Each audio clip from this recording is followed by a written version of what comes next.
రాక్షసగ్ని తర్వాతి నామం. రాక్షసులందరినీ కూడా సంహరించేటువంటి తల్లి.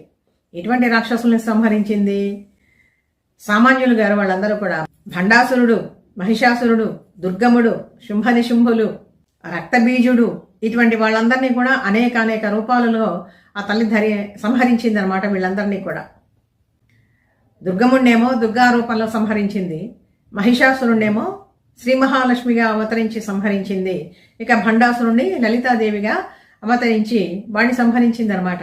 ఈ విధంగా అనేక మంది రాక్షస శక్తులనన్నింటినీ కూడా అనేక కాలాలలో విజృంభించినటువంటి రాక్షస శక్తులని సంహరించినటువంటి తల్లి.